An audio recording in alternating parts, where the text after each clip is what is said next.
Hello tout le monde, j'espère que vous allez bien, bienvenue dans cette nouvelle vidéo. Je suis trop contente. J'ai un peu galéré à installer mon setup parce que, you know, ça fait 1 an que j'ai pas mis les pieds dans cette chaîne YouTube. Je vais vous expliquer pourquoi, bien sûr. Mais tout d'abord, qu'est-ce que c'est chiant de mettre ça light, de trouver un spot où il y a une lumière plus ou moins bonne. Je sais même pas si ça va être bien, j'espère sincèrement parce que j'ai pété mon crâne. Franchement, ça m'a trop vénère. Je m'étais dit, allez, tu prends ta caméra, tu filmes. Non, en fait, non. C'est beaucoup plus long que ça et en plus je suis malade donc je vais me moucher de temps en temps. Sans compter que bien sûr, j'ai dû reformater ma carte SD qui a dit qu'est-ce qu'elle me fait celle-là. Ma caméra était remplie de poussière. Bref, ça fait 1 an que j'ai disparu de cette chaîne YouTube et ce n'est pas pour rien, j'ai envie de vous dire. Ce n'est pas pour rien. Et du coup, pour vous raconter cette petite histoire de vie, de ma vie, j'ai décidé de goûter du matcha. Un peu d'ASMR s'il vous plaît. Je vais vous montrer, genre c'est le Purasana Latte Matcha X Moringa, j'ai aucune idée de ce que c'est. Moringa. Et on va goûter ensemble, sachant que je suis pas une grande femme. Sachant que je suis pas une grande femme, oui. Une grande fan des matchas, on va voir ce que ça donne. En fait, je me suis dit, autant raconter cette histoire en faisant un test d'un truc.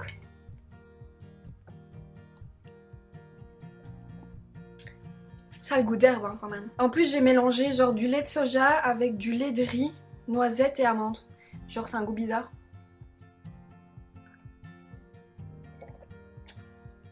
En vrai ça va, j'en ai goûté des plus dégueulasses, mais il est pas très foncé hein, mon matcha. C'est un peu un matcha clair dans le pot, il est foncé mais c'est pas du vrai à mon avis. Bon du coup je vais poser ça ici, rappelez-le moi parce que s'il y a moyen que ça se renverse sur moi. Du coup, j'ai d'abord une question de culture générale. Est-ce que vous connaissez le mot septicémie? Là vous faites aller vos méninges, il y en a peut-être qui ont trouvé, il y en a peut-être qui savent pas du tout. Qu'est-ce que c'est? Et petit spoiler, c'est ça que je vais vous raconter aujourd'hui. Parce que qu'on se le dise, dans cette histoire, comment on dit la personne qui vit l'histoire? Le protagoniste, je pense, c'est moi. Et donc, il se trouve que j'ai testé la septicémie. Et autant vous dire, petit spoiler de cette vidéo, c'était pas fun pour un sou. Et vraiment pas. J'ai oublié des gens dans la vidéo, on fait une petite pause. Salut, moi c'est Éléonore, je fais des vidéos depuis 2019, ça fait un moment. Et j'avais disparu. Genre, pouf, et je réapparais aujourd'hui. Et aujourd'hui, je vais vous raconter comment j'ai ignoré tous les signes de mon corps. Jusqu'à finir à l'hôpital. Sinon c'est pas drôle. Parce que, évidemment, pourquoi s'inquiéter quand on est jeune? Bon, sachant que j'ai quand même des petits antécédents. Hein. Et voilà. Remettons-nous dans le contexte. Et buvons une gorgée de ce magnifique matcha au goût d'herbe. Nous sommes en... C'était en quoi? Nous sommes en été, oui, c'était l'année passée. Nous sommes en été. Il fait beau, il y a du soleil. Vous voyez, tous les gens sont de bonne humeur parce qu'il fait beau. Voilà, en Belgique, il suffit de ça pour que les gens soient de bonne humeur. Il fait beau. Franchement, que demander de plus en Belgique? Rien. J'ai commencé à avoir certains petits effets indésirables. Franchement, mais je pensais que... Je sais pas en fait ce que j'ai pensé à ce moment-là, je vous avoue. Je pense clairement que j'étais dans un déni. Genre... On va dire que j'ai eu plusieurs fois de la fièvre, genre mais vraiment de la fièvre de hard, et je sais pas, je me suis dit ah ça doit être la chaleur. Ah mais c'est passé au bout d'1 heure, ah c'est passé au bout d'une journée, c'est normal, c'est que ça va. Et en fait je n'aurais peut-être pas dû banaliser ce petit signe de la vie qui m'annonçait un gros problème. En fait pour vous expliquer la situation, genre quand je me sentais fatiguée je me disais bah c'est normal. On est lundi. Quand j'avais mal un peu partout, je me disais ah c'est parce que je me tiens mal. Quand j'avais chaud, je me disais bah c'est parce qu'il fait chaud dehors. Et donc voilà, ma vie continue, les jours se ressemblent tous finalement, un peu de fièvre, après ça va mieux. Voilà, ça continue comme ça. Et j'ai bien sûr continué avec ma positivité à faire comme si tout allait bien dans le meilleur des mondes. Et voilà, cette petite période a duré, je dirais, quand même en tout cas plus d'1 mois. Je dirais plus d'1 mois. Jusqu'au moment où je me suis retrouvée, les amis, à vomir ma vie au milieu d'une forêt, toute nue. Je me suis fait pipi dessus, je crevais de chaud, je vomissais, je crevais de froid en même temps. C'était what the fuck. Mais à ce moment-là précis, encore une fois, le déni est toujours présent puisque je me dis que je ne vais pas aller à l'hôpital, que je vais rentrer chez moi dormir. Et donc j'appelle ma famille pour qu'elle vienne me chercher. Sauf que la route était plus longue que prévu pour qu'ils arrivent à venir me chercher. Comment vous dire les amis? Mon corps s'est tout simplement dégradé seconde après seconde, minute après minute. Je sais même pas vous expliquer la douleur que j'avais. J'avais mal au ventre, Franchement, je vomissais, j'arrêtais pas de vomir, j'avais chaud, froid, comme mettait un peu d'eau sur moi pour que j'ai moins chaud. Je faisais limite un choc, vous voyez, je m'évanouissais un peu quelques secondes, je revenais. Genre, j'étais dans un état pitoyable. Autant vous dire que j'ai vraiment vu la lumière blanche à ce moment-là. Hein. J'ai répété à la dame qui était là, qui est adorable et qui, je pense, a dû se demander qu'est-ce qui se passait. Je lui disais, mais je vais mourir. J'étais là en train de hurler dans la voiture, mais on aurait dit une femme qui allait potentiellement accoucher. J'étais là, je me tenais, et quand je suis arrivée aux urgences, je hurlais.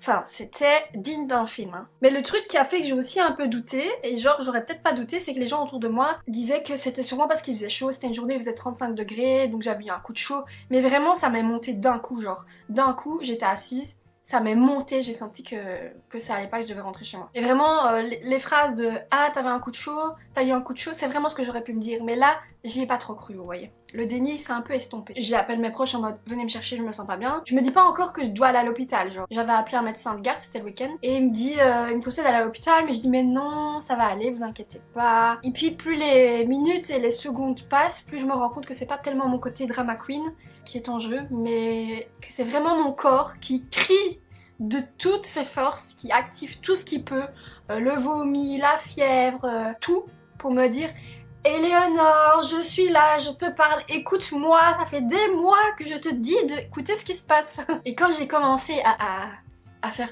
oui, mon corps, je t'écoute, j'ai compris l'ampleur de ce qui se passait. C'est-à-dire que vraiment, quand tu te remets dans ton corps et que tu prends conscience de ce qui se passe là-dedans, de toutes ces douleurs, de tout ça, j'ai eu la trouille. Vraiment, j'étais persuadée que j'allais mourir. J'ai vu ma vie défiler, je me suis dit ça y est, c'est mon heure finalement.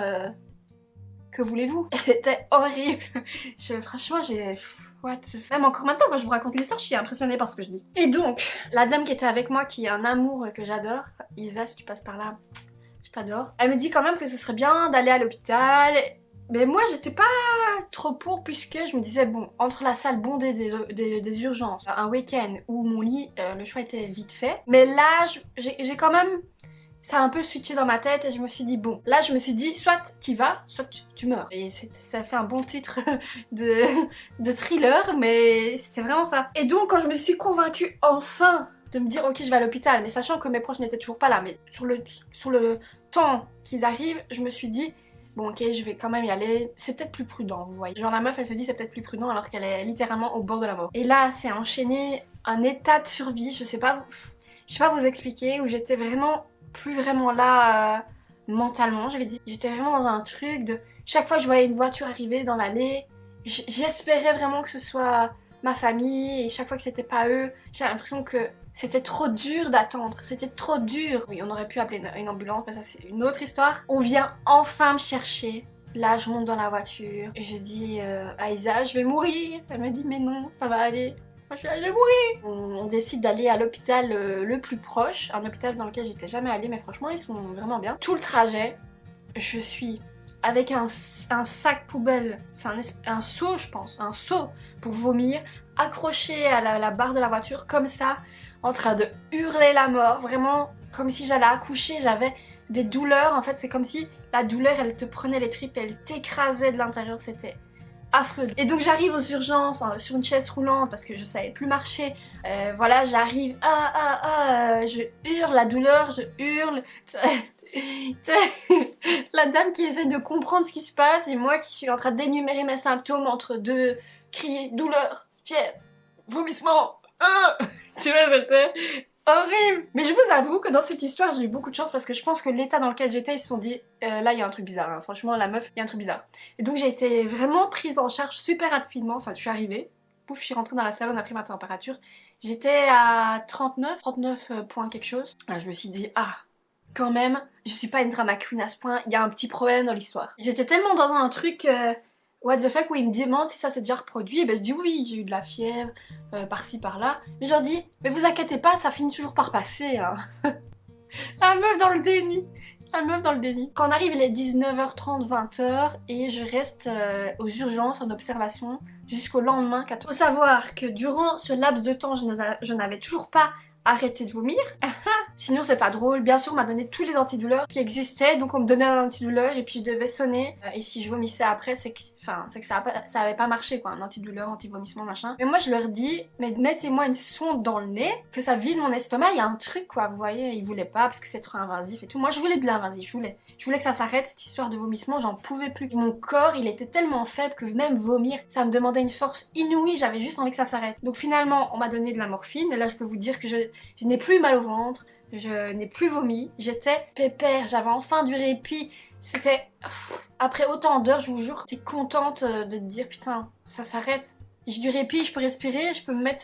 Je peux dormir un peu, je suis bien. Enfin, je suis bien. Donc je vous avoue que la morphine, pour moi, j'aime pas trop, mais en même temps c'est bien parce que, genre, j'étais un peu shootée, mais du coup, c'est bizarre, mais j'étais vraiment ancrée, quoi. Genre, je pouvais vraiment sentir ce que je ressentais, c'était bizarre. Donc j'étais juste shootée, youhou. Le lendemain, du coup, je me sens vraiment bien. Genre, je suis là, assise sur le lit. On met mon lit dans le couloir pour mettre quelqu'un d'autre parce que on estime que j'ai pas besoin de soins immédiats, on va dire. Je parle à un infirmier qui est là et je lui dis, mais écoutez, monsieur, j'ai l'impression de prendre la place de quelqu'un. Genre, en plus, personne me donne des nouvelles, donc personne me dit ce que j'ai. J'avais fait une prise de sang, elle était bonne. Puis j'ai refait une deuxième, j'avais pas les résultats. Moi, je suis en mode, je comprends pas. Déjà que j'avais eu un médecin qui parlait flamand avant, qui m'a pas expliqué ce que j'avais quoi. Personne m'a dit ce que j'avais. Et donc j'étais là à poireauter, je me dis mais je vais rentrer chez moi, c'est bon, c'est passé. Vous voyez le déni encore, toujours présent. Et donc j'appelle cet infirmier et je lui dis bah voilà, moi je trouve que je peux rentrer chez moi. Il me dit bah je vais aller voir mais ça m'étonnerait vous savez. Il me dit on vous a prévu une chambre dans l'hôpital. Et je dis une chambre. Comment ça?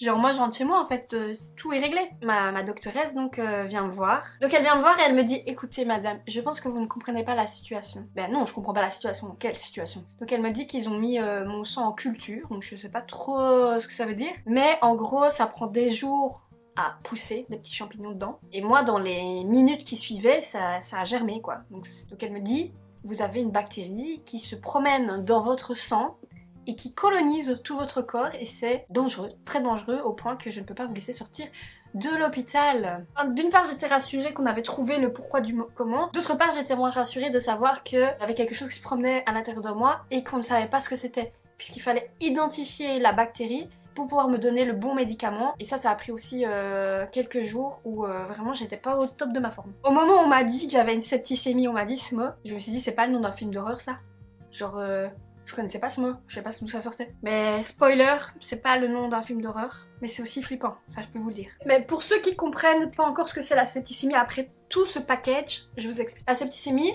c'est comme un virus informatique, c'est-à-dire le virus il va envahir le système, il commence à toucher un peu à tout. Bon du coup, on arrive à la petite morale, enfin la grande morale de cette histoire et de cette expérience loufoque. Qu'est-ce que j'ai retiré de cette expérience? Parce que bon, on peut toujours retirer du positif d'expériences horribles et il faut parce que sinon on devient zinzin. Honnêtement, la première chose que j'ai retenue de cette histoire, c'est que ça m'a mis une grosse claque puisque je suis restée hospitalisée plusieurs semaines et je pleurais tous les jours de ma vie parce que je me sentais emprisonnée. Je déteste être à l'hôpital, j'y ai été pendant des mois avec mon accident. Je déteste, je supporte pas, ça me rend malade. Tous les jours je les suppliais de me laisser sortir. Tous les jours j'espérais qu'ils allaient me dire oui, puis c'était non, vous voyez. Et d'une part je me sentais bloquée parce que quand ton corps te dit stop, bah y a plus rien qui fonctionne. Tu vois, tu peux pas aller faire ce que tu veux.